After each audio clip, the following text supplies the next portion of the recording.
They laughed before she even touched the strings. You are not concentrating. In a crowded school auditorium, a quiet black girl stood trembling under the harsh stage lights, clutching a violin too old, too scratched to belong in a competition like this. Whispers filled the air. She doesn't belong here. But behind those nervous eyes was a story of sleepless nights, of borrowed dreams and hidden talent. The judges smirked, ready to dismiss her before the first note. What they didn't know was that, in the next few minutes, her music would silence every voice and expose every prejudice in the room. Amina was 12, shy, soft-spoken, and the only black student in her middle school's music class. While others arrived with polished violins and private tutors, Amina carried a weathered instrument her late grandmother had once played in church. Her mother, a single parent working double shifts at the diner, could barely afford new strings. But Amina never complained. Every night after finishing her homework, she practiced alone in their small apartment, playing until her fingers ached, pouring every ounce of emotion into the sound that became her only escape. At school, however, she was invisible. Teachers rarely noticed her unless it was to correct her, and classmates often whispered cruel jokes about her old violin or the sad songs she played.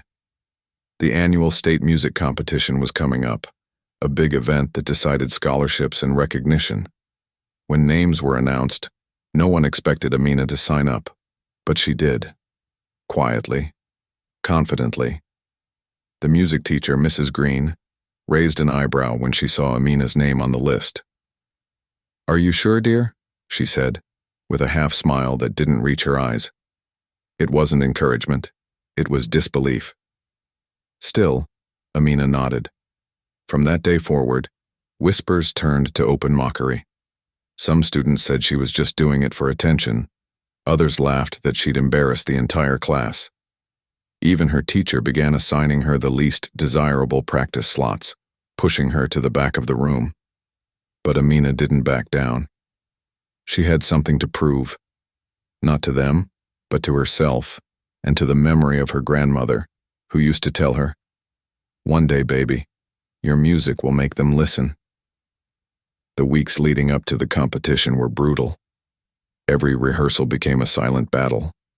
While other students tuned their violins in laughter-filled groups, Amina sat alone by the window, softly plucking her strings to drown out the whispers. She wasn't invited to join their practice circles or the after-school ensemble.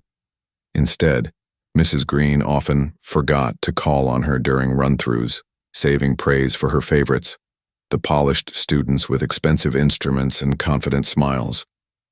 During one particularly cold morning practice, Mrs. Green stopped the class and said sharply, "Everyone, listen to how not to play this section."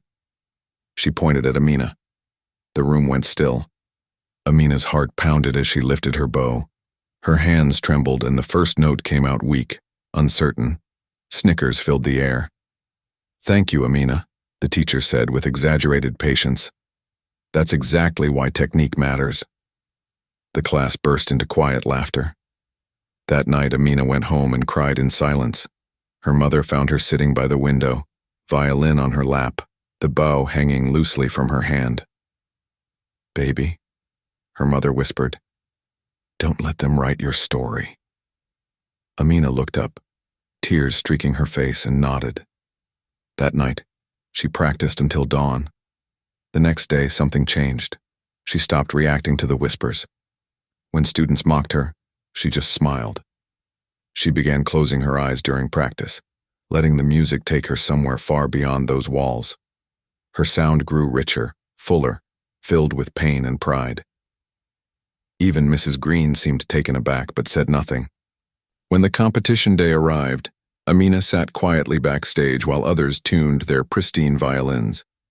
Her dress was simple, white cotton with frayed seams, but she wore it with dignity. She looked around at the other contestants, many from elite schools, some with parents whispering encouragement. She had no one by her side, yet she felt her grandmother's spirit there, whispering softly, "Play from your soul." When her name was called, Amina stepped onto the stage.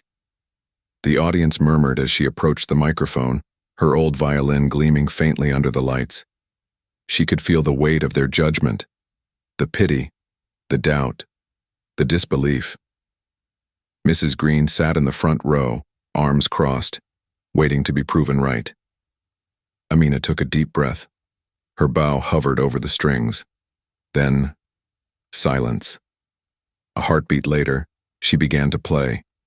At first, the sound was trembling, fragile, like a whisper in a storm. But then, it grew. Every note carried a story of exhaustion, loneliness, resilience. Her tone deepened, blossomed, filled the hall with something raw and hauntingly beautiful. The audience stopped shifting in their seats. Even the judges leaned forward.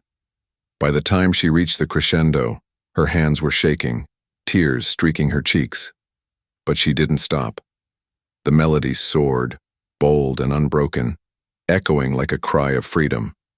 And in that moment, the same people who had laughed now sat frozen, listening to the voice of a girl who refused to be silenced.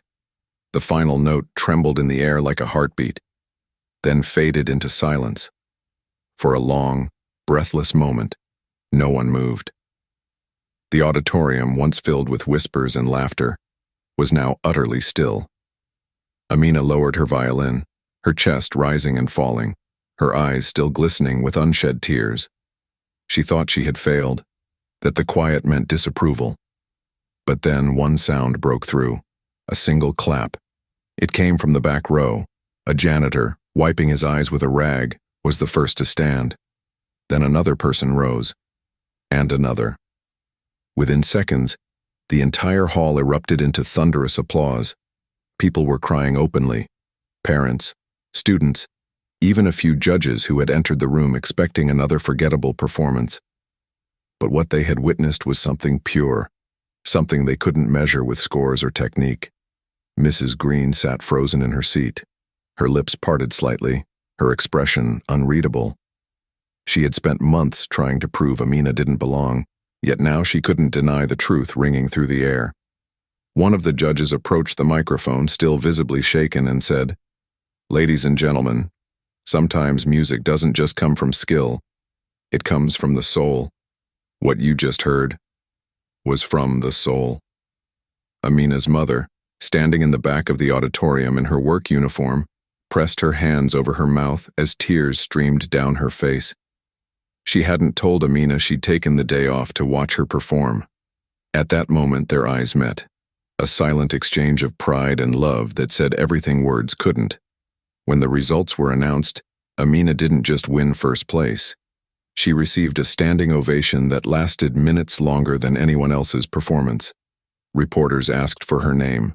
The same students who once mocked her now avoided her eyes.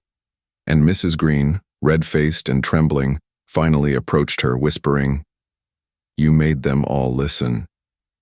After the competition, life didn't instantly change, but Amina felt different. For the first time, the weight of doubt and ridicule that had pressed on her shoulders for years began to lift. The applause, the tears, and even the astonishment of those who had mocked her became a quiet reminder. Her talent, her perseverance, and her voice mattered. People who had dismissed her presence suddenly sought her out, curious, hesitant, but respectful. Her story spread through the community like wildfire. Local newspapers highlighted the violin girl who had silenced prejudice with her music. Music programs that had once overlooked her now invited her to mentor younger students. Most importantly, Amina learned something far more valuable than accolades. That standing firm in the face of bias and continuing to hone her craft could transform even the harshest judgment into awe and respect. Her teachers, especially Mrs. Green, were forced to confront their own assumptions. Some apologized, others remained silent, but all had witnessed the undeniable truth. Talent and determination transcend color, status, and expectation. Amina's performance became a turning point, not just for her, but for everyone who underestimated her. Even years later, the memory of that night lingered. It became a symbol of resilience, a lesson that courage and artistry could shatter prejudice in ways words often cannot. Amina continued to play, her music now carrying more than notes. It carried hope, pride, and a challenge to every listener. Judge by character, not color. Recognize effort, not stereotype. Honor passion, not privilege. And perhaps the most profound lesson came quietly, in the moments when Amina played alone, in her small apartment, her mother beside her, the world outside oblivious to the magic she created. Sometimes the most powerful victories are not the ones announced on stage, but the ones that echo in the hearts of those who dared to listen. Her story begs the question, how many talents are lost because the world refuses to listen? And how many voices like hers are waiting for just one chance to turn doubt into awe? Amina's violin didn't just play music that night, it played the truth. And the world, finally, had to hear it.